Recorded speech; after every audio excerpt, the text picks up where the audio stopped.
Zohran Mamdani यांनी New York शहराचे महापौर बनवून इतिहास रचलाय.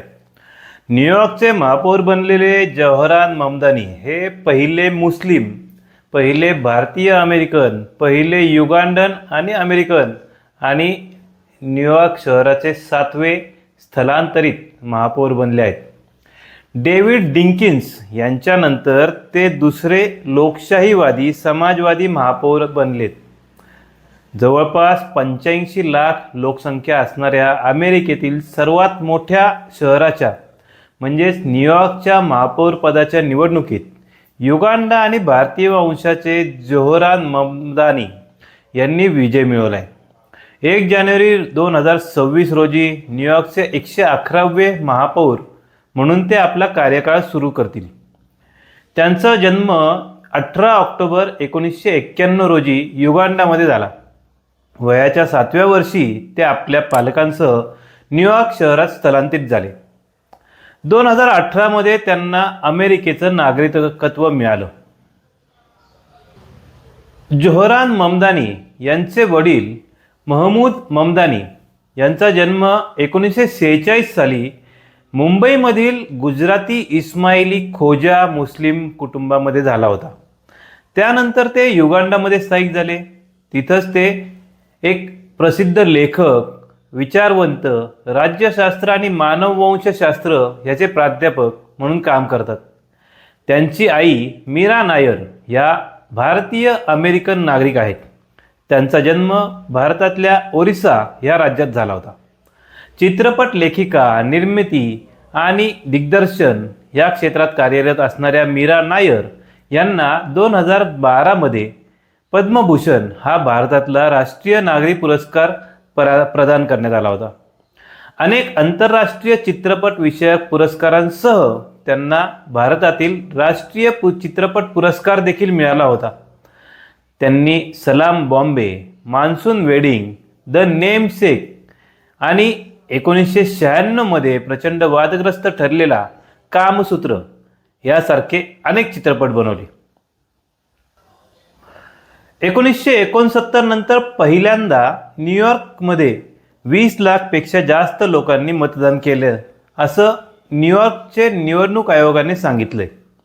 ज्या न्यूयॉर्कमध्ये मुस्लिम लोकसंख्या केवळ 8 ते 9% आहे, तिथे डेमोक्रॅटिक समाजवादी जोहरान ममदानी यांनी 50% जास्त मतं मिळवून न्यूयॉर्कच्या महापौर पदाची निवडणूक प्रचंड मोठ्या फरकाने जिंकली आहे. त्यांनी रिपब्लिकन उमेदवार कर्टिस स्लीवा आणि न्यूयॉर्क राज्याचे माजी गव्हर्नर स्वतंत्र उमेदवार 67 वर्षीय अँड्र्यू क्युओमो या मुरलेल्या राजकारण्याचा देखील पराभव केला. ही निवडणूक फक्त न्यूयॉर्कच्या महापौर पदासाठी नव्हती, तर डेमोक्रॅटिक पक्षातील वैचारिक आणि नव्या पिढीच्या संघर्षाची एक मोठी परीक्षा होती. कारण त्यांना त्यांच्या डेमोक्रॅटिक पक्षामध्ये देखील मोठा विरोध पत्करावा लागला होता. जोहरान ममदानींना मतदान करू नका असं अमेरिकेचे राष्ट्राध्यक्ष डोनाल्ड ट्रम्प यांनी लोकांना आवाहन करून अपक्ष उमेदवार अँड्र्यू क्युओमो यांना जाहीर पाठिंबा दिला होता. पण त्यांचं बोलणं काही न्यूयॉर्कमधल्या लोकांनी ऐकलं नाही. ट्रम्प यांनी इशारा पण दिला होता की जर महापौर पदाच्या निवडणुकीत जोहरान ममदानी विजयी झाले तर ती न्यूयॉर्क शहरासाठी आर्थिक आणि सामाजिक आपत्ती ठरेल.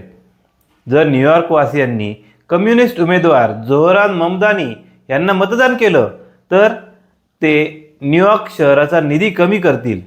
निवडणुकीत ममदानी जिंकल्यास त्यांना अटक करून हद्दपार करण्याची धमकीसुद्धा डोनाल्ड ट्रम्प यांनी दिली होती.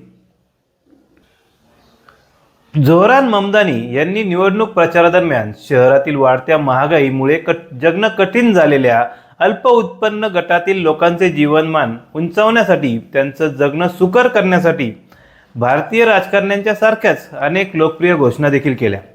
घर भाड्याच्या वाढीवर बंधने आणणे, मोफत सरकारी सार्वजनिक बसेस, त्याचबरोबर 2030 पर्यंत $30 प्रति तास एवढं किमान वेतन केलं जाईल, सर्व लहान मुलांना मोफत डे केअर सेंटर देणार, सार्वजनिक मालकीची किराणा दुकानं असतील तिथं स्वस्त राशन दिलं जाईल यासारखी आश्वासनं दिली.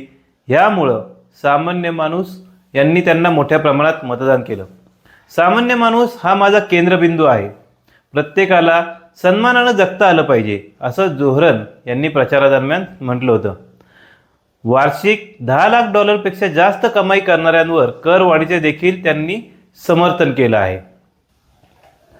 अर्थविश्वातील दिग्गजांना चिंता.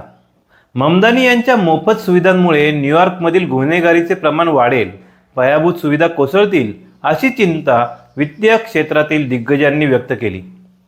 श्रीमंतांवर कर लावण्याचा आणि महत्त्वाची शहरी सेवांवर नियंत्रण ठेवण्याचा ममदानी यांचा जो अजेंडा आहे, त्यामुळे न्यूयॉर्कमधील कॉर्पोरेट वर्तुळात बरीच गरमागरम चर्चा झाली. दुसरीकडे सार्वजनिक मालकीच्या किराणा दुकानांचा ममदानी यांचा प्रस्ताव अन्नधान्याच्या संकटात असलेल्या लोकसंख्येला खूप फायदेशीर ठरेल. त्याचप्रमाणे मोफत बस सेवा ह्या सुविधेमुळे निवडक मार्गांवरती प्रवाशांची संख्या वाढेल, बस ऑपरेटरवरचे हल्ले कमी होतील, न्यूयॉर्क शहराच्या बाहेर राहून शहरात काम करण्याच्या जीवनशैलीला यामुळे चालना मिळेल, असा अहवाल एका मासिकाने प्रसिद्ध केला होता. जर ह्या सुविधांमध्ये वाढ केली तर लोकांचा दैनंदिन खर्च कमी होऊ शकतो आणि शहराच्या लगतच्या मालमत्तामधील गुंतवणुकीला चालना मिळू शकते, असा विश्वास देखील एका मासिकाने व्यक्त केला होता. भारतातील मारवाडी गुजराती उद्योजकांप्रमाणेच अमेरिकेमध्ये देखील ज्यू लोकांचे उद्योग आणि इतर क्षेत्रावर प्रभुत्व आहे. त्यामुळे पॅलेस्टीन समर्थक समाजवादी विचारसरणी असणाऱ्या जोहरान ममदानी यांच्या विरोधी उमेदवाराला न्यूयॉर्क व इतर शहरातील उद्योजकांनी मोठ्या प्रमाणात आर्थिक मदत केली. न्यूयॉर्क हे अमेरिकेमधील सर्वात मोठे शहर आहे. जर जोहरान ममदानी जिंकला तर शहरातील मोठे उद्योजक, श्रीमंत नागरिक शहरातून बाहेर पडतील, अशी भीती देखील व्यक्त केली जात होती. त्यामुळे स्वतःला लोकशाहीवादी, समाजवादी म्हणवणाऱ्या जोहरान ममदानी यांच्यासमोर डोनाल्ड ट्रम्प, एलॉन मस्क आणि बहुसंख्य ज्यू उद्योजक, व्यावसायिक असे सर्व तगडे विरोधक उभे असताना सामान्य नागरिकांनी स्वतः निवडणूक हातात घेऊन ममदानींचा प्रचार केला. त्यामुळे जोहरान ममदानी यांनी न्यूयॉर्क शहराची महापौर पदाची निवडणूक जिंकून एक इतिहास रचला. न्यूयॉर्कमधील सामान्य नागरिकांना जोहरान ममदानी यांच्याकडून खूप अपेक्षा आहेत. जोहरान ममदानी यांच्या विजयाबद्दल दैनिक लोकमतचे संपादक संजय आवटे यांनी लिहिलं आहे, लोक ठरवतात तेव्हा विखाराला हद्दपार करतात, कामाची भाषा करायला भाग पाडतात. लोक पैशाचा माज उतरवतात, सत्तेचा मेद लोक उतरवतात.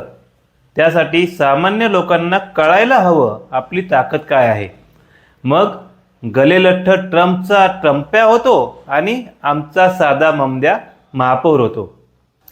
अशा ह्या ममद्याची म्हणजेच जोहरान ममदानी यांची महापौर पदाची कारकीर्द नक्कीच इतिहास रचेल. न्यूयॉर्कचे 111वे महापौर म्हणून त्यांच्या महापौर पदाच्या कामासाठी आमच्याकडून मनपूर्वक शुभेच्छा. धन्यवाद.